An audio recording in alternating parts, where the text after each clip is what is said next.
علی امین گنڈاپور اگر اس میں سیریس ہیں، ہم معاونت کرنے کے لیے تیار ہیں کہ اگر افغانستان سے بات چیت ہو سکتی ہے تو وفاقی حکومت بھی آن بورڈ آئے، صوبائی حکومت کو بھی آن بورڈ لے، ظاہر ہے وہ کے پی ہے۔ ان پرابلمز پر ڈنڈے کے ذریعے سے اس کو ایڈریس نہیں کیا جائے گا۔ یہ پاکستان ہے، پاکستان کی قوم ہے، پاکستان کی فوج ہے، پاکستان کی پولیس ہے، ہم سب ایک ہونے چاہیے، ایک پیج پر ہونے چاہیے۔ لیکن جب آئینی حدود سے لوگ تجاوز کرتے ہیں اور جب کرپشن اور لوٹ مار ہر سطح پر پھیلنے لگتی ہے، جب اعتبار ختم ہو جاتا ہے اور لوگ ہر چیز کو شک کی نگاہ سے دیکھنے لگتے ہیں، تو صرف یہ نہیں سوچنا چاہیے کہ ایک آدمی کا تو کام ہی یہ ہو گیا ہے لوگوں کا کہ وہ شک کرتے ہیں۔ if there is a smoke there is a fire، اگر دھواں اٹھ رہا ہے تو پیچھے آگ تو ہوگی نا، کوئی رائی ہوتی ہے تو پہاڑ بنتا ہے، کوئی پر ہوتا ہے تو کوا نظر آتا ہے لوگوں کو۔ اس لیے خود ہمارے اداروں کو یہ سوچنے کی ضرورت ہے کہ ان کے کنڈکٹ میں کہاں کہاں خرابی موجود ہے، کیوں لوگ اب کرپشن کے الزامات لگاتے ہیں۔ یہ اسمگلنگ جو ہوتی ہے پورے بلوچستان کے بارڈر سے، وہ کیسے ہو سکتی ہے ایف سی کی مرضی کے بغیر؟ ایکشن ہونا چاہیے نا۔ آپ پہلے آرمی کی کورٹ سے شروع کریں اور پھر اس کے نتیجے میں ایک اعتبار قائم کریں، لوگ خود بخود سمجھ جائیں گے کہ مسئلہ اب جو ہے ریزالو ہونے لگا ہے۔ اسی طرح اگر لوگوں کو خوف یہ ہو کہ حالات بگڑیں اور اس کے بعد جو منرلز ہیں، جو ماربلز ہیں، جو آنکس ہے، جو گرینائٹ ہے اور جو کرومائٹ ہے اور جو تانبا ہے، ان سب کے اوپر سب کی نظر آنا شروع ہو گئی ہے، تو یہ بہت بڑا ٹرسٹ ڈیفیسٹ ہے، اس کو ایڈریس کرنا پڑے گا۔ اور ریت میں منہ ڈال کر آپ خطرات سے بچ نہیں سکتے شتر مرغ کی طرح، آپ کو حالات کو فیس کرنا پڑے گا۔ اور یہ بات اچھی لگے یا بری، اس مسئلے کو ایڈریس کیے بغیر پاکستان آگے نہیں بڑھ سکتا۔ یہ بھی مطالبہ کرتا ہوں کہ اس وقت پاکستان میں جو پیٹرولیم کی قیمت ہے اس میں فوری طور پر 15 ستمبر کو تو کم از کم 2 طرح سے کمی ہونی چاہیے۔ ایک تو جو کروڈ آئل کی قیمت عالمی مارکیٹ میں فی بیرل کم ہو رہی ہے اور یہ 15-16% تقریباً کمی کی طرف گئی ہے پچھلے عرصے میں، تو وہ ریفلیکشن پاکستان کے پیٹرولیم کی قیمت میں نہیں آیا۔ بات چیت کرنی پڑے گی، اپنی ضد انا اور یہ جو چھوٹی چھوٹی باتیں ہیں نا، ان کو جب ملک کی سلامتی کا معاملہ ہے تو کوئی چیز اس سے بڑھ کر نہیں ہوتی، نہ کسی جرنل کی چھڑی اس سے بڑی ہے، نہ کسی حکومت کی رٹ اس سے بڑی ہے، نہ کسی اپوزیشن کی ناک اس سے بڑی ہے۔ پاکستان سب کے لیے سب سے بڑا ہونا چاہیے، اور جب پاکستان کی بات آئے تو پھر افغانستان سے بھی بات ہو سکتی ہے، اور پاکستان کے اندر پاکستانیوں سے کیوں نہیں بات ہو سکتی؟ تو گریٹر ڈائلاگ ہونا چاہیے، اور سب سے زیادہ جس کے پاس طاقت ہے اس کی سب سے زیادہ ذمہ داری ہے۔ ذمہ داری کا ثبوت دیں گے تو یہ مسئلہ انشاءاللہ ریزالو ہو جائے گا، اور اگر آپ خود اپنی صفوں میں انتشار رکھیں گے تو باہر کی قوتوں کو موقع ملے گا، اور خدا نہ خواستہ پاکستان کے ساتھ جو ہے وہ کچھ اور سلوک بھی ہو سکتا ہے۔ نہیں، میرا خیال ہے کہ اگر امین گنڈاپور نے یہ اعلان کیا کہ ہم بات کریں گے، ان کو بھی یہ چاہیے تھا کہ اس سلسلے میں اگر یہ پیشکش وہ کرتے کہ میں اس میں سہولت کاری کے لیے تیار ہوں، تو تمام پولیٹیکل ڈفرینسز کے باوجود وفاقی حکومت بیک فٹ پہ جاتی ہے۔ یہ جو کریڈٹ لینے والا مسئلہ ہے نا کہ میں یہ بات کر دوں ہوگا تو نہیں، لیکن میں ہیرو بن جاؤں گا باقی زیرو بن جائیں گے، وہ طریقہ ٹھیک نہیں ہے۔ علی امین گنڈاپور اگر اس میں سیریس ہیں، ہم معاونت کرنے کے لیے تیار ہیں کہ اگر افغانستان سے بات چیت ہو سکتی ہے تو وفاقی حکومت بھی آن بورڈ آئے، صوبائی حکومت کو بھی آن بورڈ لے، ظاہر ہے وہ کے پی ہے، اور اسی طرح سے جو لوگ بھی وہاں پر اپنا کوئی انفلوئنس رکھتے ہیں، علماء کرام ہیں، جماعت اسلامی ہیں، آپ سب کو آن بورڈ لے سکتے ہیں اور ایک عمل شروع کر سکتے ہیں، اس لیے کہ ہم افورڈ نہیں کر سکتے کہ پڑوسی آپس میں لڑیں اور سب کچھ تباہ ہو جائے۔ اسی طرح سے جو انٹرنل ایشوز ہیں ان سب کے اوپر بھی، جس طرح ایک لکی مروت میں جرگہ کامیاب ہو سکتا ہے، بنو میں کامیاب ہو سکتا ہے، تو پورے پاکستان میں جرگہ کیوں نہیں کامیاب ہو سکتا؟ ہم نے تو حکومت سے بھی مذاکرات کیے نا، جس حکومت کو تو ہم مانتے ہیں 47 والی ہے، لیکن کیے نا مذاکرات، ابھی بھی آئیں گے تو بات کریں گے نا ان سے کہ پاک ایران گیس پائپ لائن یہ کیوں پینڈنگ ہے۔ $18 بلین کی پینلٹی حاصل کرنے کے لیے تیار بیٹھے ہوئے ہیں۔ آئی پی پیز سے جب بات کرنے کی ہم کہہ رہے تھے تو وہ یہ کہہ رہے تھے کہ وہ انٹرنیشنل کورٹ میں چلی جائیں گی اور ہم پر پینلٹی لگ جائے گی، یعنی وہ چھوٹی چھوٹی چیزوں پہ تو یہ بات کر رہے ہیں، لیکن $18 بلین، ریکودک کی پینلٹی $6 بلین تھی صرف، اس نے ہمیں کتنا پریشان کیا۔ تو آپ یہ بتائیں، اور بہرحال آؤٹ آف کورٹ سیٹل کرنا پڑا۔ بات یہ ہے کہ پاک ایران گیس پائپ لائن ہمارے لیے اس وقت بہت اسینشیل ہے، بہت ضروری ہے، اور امریکی دباؤ کا یہ نام لیتے ہیں تو دنیا میں ایران روس سے تجارت کر رہا ہے، بھارت سے کر رہا ہے، چائنا سے کر رہا ہے، تو کچھ بھی نہیں ہو رہا.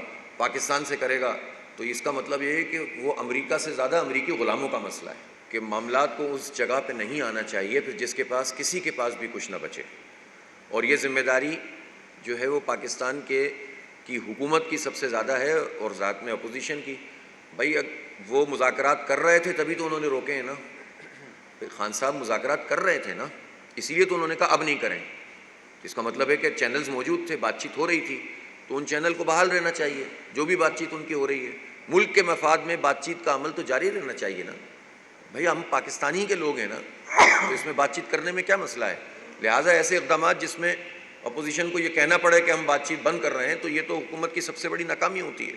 دیکھیں حکومت کا یہ کام ہوتا ہے مینلی کہ وہ اس طرح کے اجلاس بلائے. پارٹیوں کے اندر پھر ظاہر ہے اپنے اپنے کچھ ایشوز ہوتے ہیں جس کی وجہ سے پھر وہ چیز اتنی سکسیسفل بعض اوقات نہیں ہو پاتی. اس کے باوجود بھی ہم اس پر مشاورت کر رہے ہیں، خاص طور پر بلوچستان کے معاملے پر، اور یہ مرج اضلاع جو ہیں قبائل اور پورا خیبر پختونخوا کے معاملے پر، یا جو بھی سالمیت کے جتنے مسائل ہیں، امن و امان کے مسائل ہیں. پوری معیشت خود ایک مسئلہ ہے، لیکن ظاہر ہے کہ آپ سب چیزوں پہ بات کرتے ہیں تو پھر وہ کوئی ایک بات بھی اتنی پاورفل نہیں ہوتی.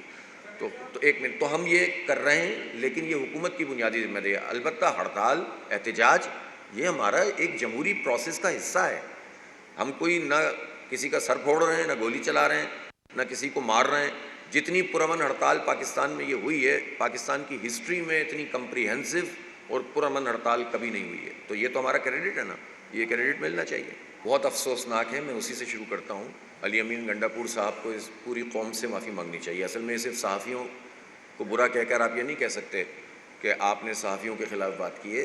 یہ جو لینگویج کوئی نیشنل لیڈر یا کسی قومی جماعت کا لیڈر جب وہ زبان استعمال کرتا ہے تو وہ پوری کروڑوں بچوں کی تربیت کر رہا ہوتا ہے، اس کا پیٹرن سیٹ کر رہا ہوتا ہے. تو یہ بہت ذمہ داری کا کام ہے.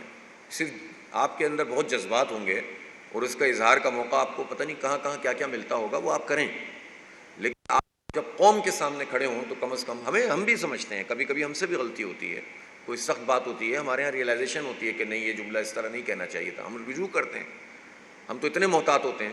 لیکن ایک وزیر اعلیٰ کی سطح کا آدمی اس طرح کے جملے استعمال کرتا ہے تو وہ صرف صحافیوں کی توہین نہیں کی انہوں نے، بلکہ ایک طرح سے پوری پاکستانی قوم کو ریپرزینٹ کر کے ان کی توہین کی ہے. تو انہیں اس سے رجوع کرنا چاہیے، معافی مانگنی چاہیے. البتہ وہ گریونسز بھی ایڈریس ہونے چاہیے جس کی وجہ سے بندے کو اس طرح سے بولنا پڑتا ہے. وہ جسٹیفائی نہیں ہو سکتی ان کی بات، لیکن بہرحال بندہ پھر اس کو پھر اظہار جس کو جس طرح کرنا آتا ہے، جس کی جس طرح کی تربیت ہوتی ہے وہ اس طرح کر دیتا ہے. دوسری پہلی بات کیا کی تھی آپ نے؟ رحیم یار خان میں دیکھیں جو اس وقت پاکستان میں جو بھی الیکشن ہو رہے ہیں، یہ 2024 کے جو 8 فروری کے الیکشن تھے اس نے اپنا اعتبار قائم ہی نہیں کیا، تو اب کسی بھی ضمنی انتخاب کا کیا اعتبار ہے؟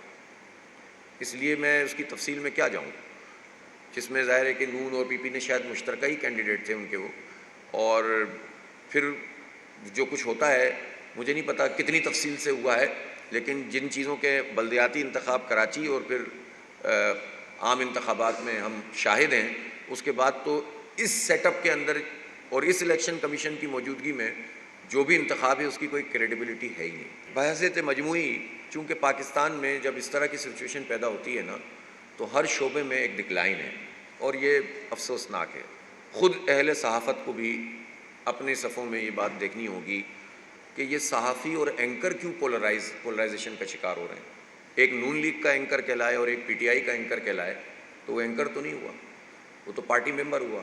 اسی طرح سوشل میڈیا میں بھی آپ کو ایک واضح تقسیم نظر آتی ہے، باقاعدہ پارٹیوں کا ایک وہ نظر آتا ہے. تو صحافت کو خود بھی ایڈریس کرنا پڑے گا ان معاملات کو کہ ان کے اپنی بھی کچھ ایسی ریگولیشنز ہونی چاہیے جس میں لوگ اس کا خیال رکھیں، ورنہ وہ صحافی ڈکلیئر ہی نہ ہو جو اس طرح کسی پارٹی کا نمائندہ بن جائے. جب مدت پوری ہوگی تو ہم آپ کے سامنے پورا پلان رکھیں گے انشاءاللہ، ہم پیچھا نہیں چھوڑیں گے ان کا. پہلی بات تو یہ ہے. دوسری بات یہ ہے کہ یہ انہوں نے کچھ اقدامات کیے ہیں جو انہوں نے بھی سوال کیا تھا نا کہ 14 روپے کم کیے. اب میں اس کو کیسے اپریشیٹ کروں جب پورا پاکستان کہتا ہے کہ آپ نے ایک صوبے کے لیے کیوں کیا؟ خود ہی تقسیم پیدا کرتے ہیں نا آپ، جبکہ آپ کی 2-3 صوبوں میں حکومت ہے. اگر پیپلز پارٹی ہے وہ بھی آپ کی اتحادی ہے، بلوچستان میں بھی آپ کی حکومت ہے اور پنجاب میں بھی آپ کی حکومت ہے اور وفاق میں بھی 4 حکومتیں آپ کے پاس ہیں، تو آپ ان 4 حکومتوں کا کمبائنڈ کوئی کام کرتے ہیں نا تو اس کے نتیجے میں یکجہتی بھی پیدا ہوتی ہے، آپ خود ہی تقسیم پیدا کر دیتے ہیں، اور ایک ریلیف جو محدود پیمانے پہ ملا اس کو بھی آپ نے خراب کر دیا۔ ہم یہ سمجھتے ہیں کہ اس طرح 14 روپے کے ریلیف سے مسئلہ حل نہیں ہوگا، بنیادی ٹیرف میں کمی کرنی چاہیے اور اس طرح سے جو ہے وہ بات آگے بڑھنی چاہیے۔ تو اس لیے ہم حکومت کے سے ہی مطالبہ ہی کر رہے ہیں کہ وہ اب ہو سکتا ہے یہ ساری چیزیں جو میں نے آپ کو آج پوری پریس کانفرنس سے بتائی ہیں اس میں سے کوئی چیز بھی ناقابل عمل نہیں ہے، یہ جمہوری اقدامات ہی نہیں ہے تو فسطائی اقدامات ہیں اور کسی صورت میں قابل قبول نہیں ہے۔ یہ کوئی طریقہ ہے کہ آپ جو ہیں وہ گھنٹوں کی بنیاد پر جلسے کی اجازت دیں؟ اب کیا ہو رہا ہے اس ملک میں جو گھنٹوں پہ 7 بجے کے بعد شیلنگ شروع کر دیں گے؟ کوئی تماشا ہے؟ یہ آج آپ کر رہے ہیں کل آپ کے ساتھ ہوگا پھر آپ چلاتے ہیں، یہ کون سا طریقہ ہے؟ یہی چلتا رہے گا اس ملک میں تو بھائی اور جلسہ ہے تو کامیاب کرانے میں پورا کردار حکومت کا ہے، وہ تو یہ اقدامات تو یہ تو پارٹیوں کے لیے بہت بڑی چیز ہوتی ہے کہ ان کے اوپر کوئی شیلنگ کر دے اور اس کے نتیجے میں وہ اتنا سا کام جو اتنا بڑا ہو جاتا ہے، تو یہ تو انتہائی نالائق ترین سوچ ہوتی ہے جو یہ کام کرواتی ہے اور اس سے خود اپنا ہی نقصان کرتے ہیں سب سے زیادہ۔ دیکھیں اب پرفارمنس یعنی پولیس ہے، پولیس مثال کے طور پر جب پولیس رشوت زیادہ لیتی ہے، امن و امان کنٹرول نہیں کرتی تو لوگ کہتے ہیں کہ یار یہ پولیس ادارے کی ضرورت کیا ہے، اس کو ختم کر دو، لیکن ختم تو نہیں کیا جائے گا نا۔ عدالتوں سے انصاف نہیں مل رہا تو عدالتیں ختم نہیں کی جائیں گی۔ اداروں کو سیاسی وکٹمائزیشن کے لیے استعمال نہیں ہونا چاہیے اور ان کا پورا کنڈکٹ آئین اور قانون کے مطابق ہونا چاہیے، تو پھر ادارے بنتے بھی ہیں اور وہ چلتے بھی ہیں۔ لیکن نیب کو سیاسی انتقام کے لیے اور معیشت کو تباہ کرنے کے لیے ایک طرح سے استعمال کیا گیا جس سے کچھ حاصل نہیں ہو سکا، اور جتنی انہوں نے پلی بارگین یا بارگین کی اس میں پاکستان کے خزانے میں کچھ نہیں آیا، البتہ نقصان اس کے بہت زیادہ ہوئے، لہٰذا وہ غیر مؤثر ہے۔ ویسے بھی اس وقت وہ تو پرائم منسٹر رہے ہیں، اگر وہ یہ بات کہہ رہے ہیں تو بات کو سیریس لینا چاہیے کہ انہوں نے ایسی بات کیوں کہی ہے۔ وہ ایک سمجھدار آدمی ہیں شاہد خاقان عباسی صاحب، اور انہوں نے اگر اس طرح کی بات کی ہے تو کوئی اس کے بیک گراؤنڈ میں اس کی ایک حیثیت ہوگی نا پارلیمنٹ کی۔